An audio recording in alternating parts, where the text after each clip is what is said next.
So I'm taking a bit of a break from the football world, which, believe me, I'm going to have tons of coverage from multiple of these games to see what actually happens in these games, because my YouTube channel, I want it to be stacked with videos that get tons of views from the playoffs. But before I get on to that, because I found out that there was no 1 o'clock Saturday game, I know,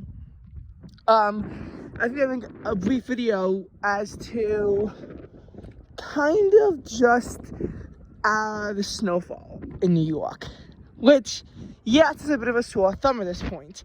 As we know, both New York City and Bridgeport had the least snowy winter on record last winter, with LaGuardia and Kennedy in Newark coming in on the second or third, and I can't remember which one was second and which one was third.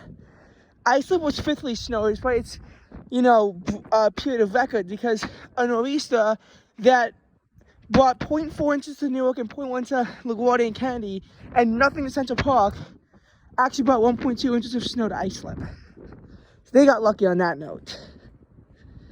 But as far as, snow goes, the prospects are not looking too promising. Some parts of the metro area are off to a better start than where they were at last winter. I say that because at this time last winter, Central Park and Kennedy was still at a trace, whereas Newark was at only 0.1. Now Newark's at 0.4, Kennedy's at 0.1, Central Park is at 0.2. But LaGuardia, where they had 0.4 at this time last winter, is now only at 0.3. It's the same story in Iceland. Bridgeport is better. They were only at 0.8 at this time last winter, and now they're at a flat 3 inches. If there was no more snow, everywhere would have their least snowy winter on record by a long shot. But there is still plenty of winter left. We had a big storm that came as rain, but we're going to see temperatures today drop from the 50s to the low 30s. And a cold wave could start. Though it's going to be a marginal cold wave, there's a possibility of not being a cold wave if these days actually do get above 32 degrees, which is possible. There's a snow threat coming in on Tuesday. However, unfortunately on Tuesday, the storm is trending more and more offshore. As of now, the snowfall forecast is unfortunately not great. It would only be about an inch of snow if it actually happened. And obviously, the further east on Long Island you are, the better chance you have. It's like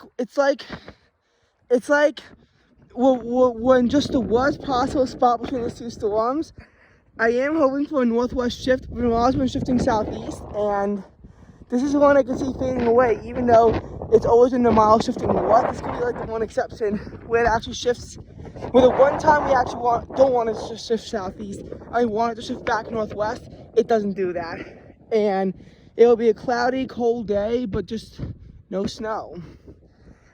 Pretty much what my worst nightmare is. Then, fine, a Saturday is saying snow, but again, that could change to rain depending on timing and temperatures, so that's not locked in yet. Realistically, there's a chance that both of these events could really fail to bring anything significant to New York City. There's a chance. Winter could be a failure. El Nino winters, they have been some, historically, El Ninos can be pretty good, but they can also be some of our worst winters on record. In this case, it's